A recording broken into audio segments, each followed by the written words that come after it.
history, I guess we could say, because never in television history, I guess we could say, because never before have these two pillars of economic thought faced off on live television. It is time for what we're calling Paul versus Paul. On the one side, Representative Ron Paul has been a pioneer of fiscal conservatism, the face of debt reduction and small government, a hero to the Tea Party.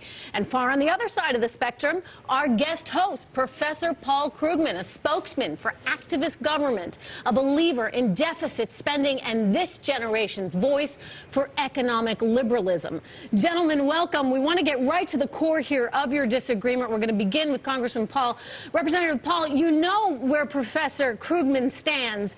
What would you say is wrong, or what would you disagree with in terms of his view of government? Well, he believes in big government from what I read and hear, and I believe in very small government. I emphasize personal liberties. I don't like a managed economy, whether it's through central economic planning or monetary policy or even Congress doing it. So it's a completely different philosophy that markets are supposed to work, in a natural way. I want a natural rate of interest. I don't want the government or the Federal Reserve fixing the rate of interest. That's a price fixing, and wage and price controls never work, so pricing the cost of money doesn't work either. And this idea that somebody or some group might know what the proper amount of money should be or what the proper rate of interest should be is sort of presumptuous. I don't know where they get this knowledge, and Hayek called it the pretense of knowledge. They pretend they know, but they really don't. So when we talk about electing a president or a Congress to run the economy better, they're missing the whole point. Okay. Governments aren't supposed to run the economy. The people are supposed to run the economy. Well, what's wrong, Professor Krugman, with leaving the government out of the equation? Well, there's certain things, you can't leave the government out of monetary policy. If you try to think, we're going to just let it set itself, it doesn't happen. The government is actually always, the Federal Reserve, the central bank, is always going to be in the business of managing monetary policy. If you think that you can avoid that, you're living in the world as it was 150 years ago, right? We have an economy in which money is not just green pieces of paper with faces of dead presidents on them. Money is the result of the financial system. It includes a variety of assets. We're not even quite sure where the line between money and non-money is. It's kind of a continuum. And look, history tells us that, in fact, a completely unmanaged economy is subject to extreme volatility, subject to extreme downturns. I know there's this legend that people like, probably you, Congressman, have, that the Great Depression was somehow caused by the government, caused by the Federal Reserve, but it's not true. The reality is that was a market economy run amok, which happened repeatedly over the past couple of centuries. You do need, I'm a believer in the market economy. I'm a believer in capitalism. I want the market economy to be left as free as it can be, but there are limits. You do need the government to step in to stabilize. Depressions are a bad thing for capitalism, and it's the role of the government to make sure that they don't happen, or if they do happen, that they don't last too long. Congressman Paul, we've been talking a lot about inflation here on the set today, and it's a policy that Professor Krugman is really saying that the Fed should put forward. In other words, we need a little inflation in this economy to get things going. What do you say to that? Well, inflation is theft. You're stealing value from people who save money.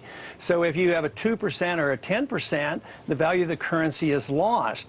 And it really destroys an important feature of the economy, and that is savings. Savings tells us something, and it tells us if capital is available. This notion that capital can come out of the expansion of the money supply is remote. Now, Professor Krugman indicates that we just want to go back 100 years or so. That is not exactly true. We'd like to improve on what was like back then, but he wants to go back 1,000 years or 2,000 years, just as the Romans and the Greeks and all other countries debased their currency. They didn't have a computer.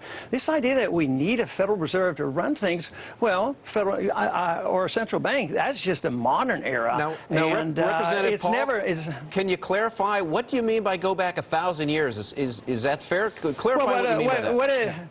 What did the Romans do to their currency? The Byzantine Empire had a gold standard for 1,000 years, and they did quite well, and they didn't fight wars. But the Roman Empire eventually destroyed their currency. They put in wage and price controls before. They diluted the metals. They inflated. They thought wealth could come by fooling the people. Who would want today, if they had 10 years to send their kid to college, would they put their money in gold coins or a treasury bill making 1 or 2%?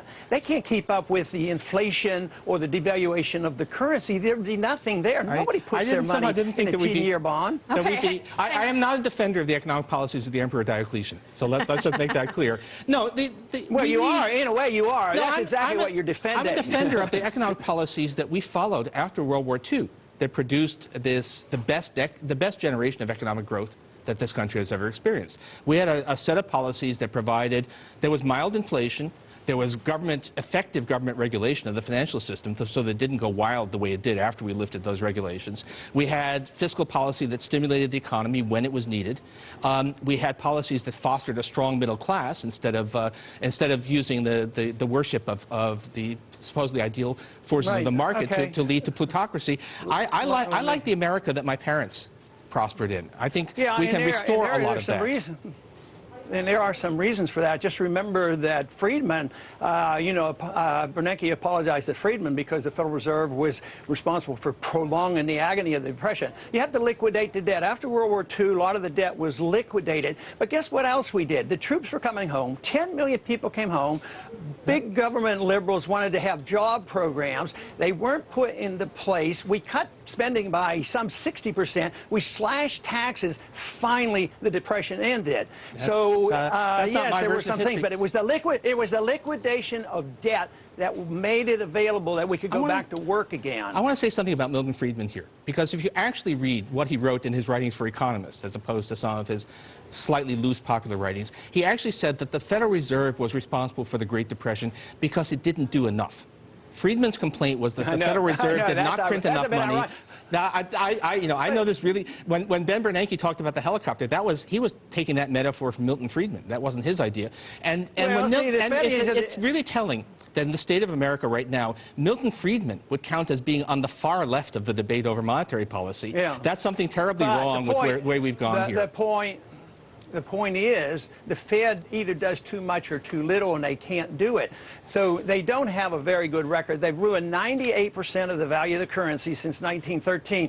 And that's dishonest. That steals value from people. Why should people get 1% for the money for savings, and the banks get it for practically free, and they make money? Why did the Federal Reserve bail out the rich? Why didn't they give the money to the mortgage holders? If you care about poor people, so Representative Paul, houses, why didn't you use helicopters? Why didn't you use helicopters and pass it out to the home builders? That would have been more fair. Well, what is your prescription then for what should the Fed do? I mean, should we not have a Federal Reserve? I mean, what should the role of the Fed be? You talked about Milton Friedman. He said, hey, why not replace the Fed with the computer? What is it going to come to? I'm with him.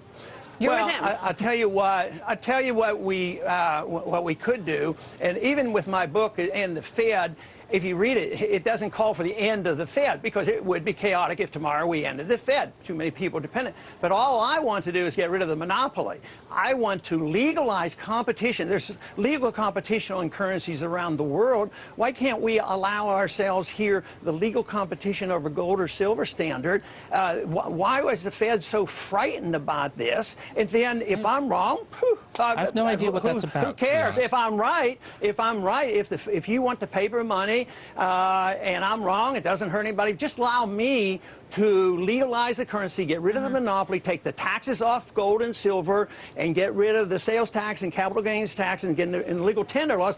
Don't hide behind a monopoly and force. See, people today, if they use gold and silver, you can go to jail in this country. Do you really think that people... That's not my understanding of the law. But do you really think that people use dollar bills only because the federal government isn't allowing them to use other stuff?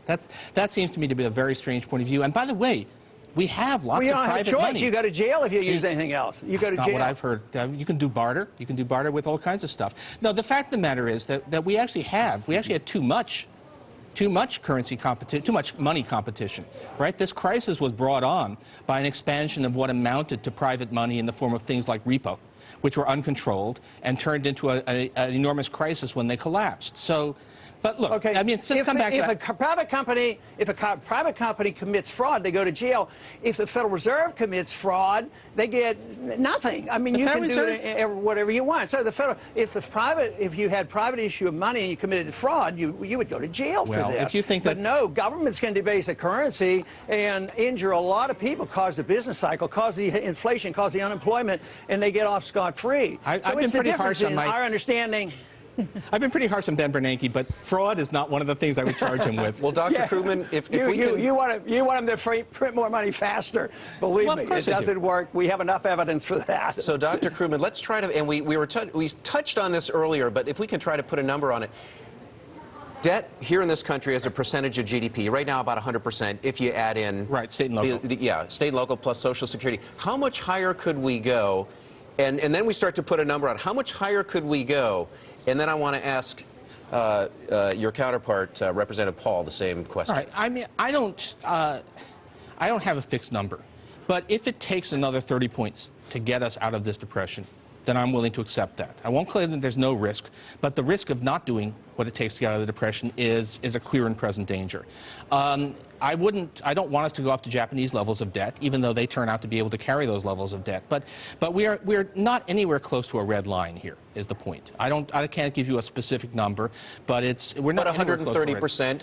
As you just cited, 30 percentage points. Britain was, you know, when John Maynard Keynes was writing, Britain had debt that was on the order of 130% of GDP. That didn't stop fiscal stimulus from actually being the answer. The main point is that trying to reduce that number by slashing spending now actually makes even the debt problem worse. It's one thing to say, oh, I don't like that level of debt, but if you're going to say, and my proposal is to actually destroy the economy so that we can't, in fact, afford to carry the debt we already have, that's not a helpful policy. Representative Paul, your response? Well, he just ignores the fact that we did better after World War II when we did reduce the debt and the spending. But no, one thing I can't agree with him is we don't know the precise date. We don't know whether it's 110, 130, it could be tomorrow on some other event, because there is a subjective factor involved. And we are sort of given a leeway because the world still trusts our dollar. I agree with him. But that just means it's a bigger bubble for our bonds and our dollar, so we don't know. But if this were true, America, as long as if you believe that the world will continue to take our dollars no matter what our debt is, Americans shouldn't have to work anymore because we just print all the money. But the worst part about all this is the facilitation of debt, because the Fed is the lender of a resort, not only to their friends on Wall Street and all their banker friends, but also to the politicians who get reelected by running up these debts, and the Fed always is there. They have to be there. So there's no restraints on the Congress to run up debt. So if you love big government and think it can last forever, no, I can understand why you'd love the Fed, but some of us believe in freedom and markets and sound money. I believe in freedom and markets. I just don't believe in monetary policies that perpetuate depression. We're going to leave it there. We're going to have much more with Representative Paul, Representative Ron Paul, and also Professor Paul Krugman on the other side of this break. We also want to point out that we're going to be talking with Dallas Fed President Richard Fisher. Maybe we'll see how he handles all this criticism of the Fed. We've got the whole gang back with us in 2 minutes.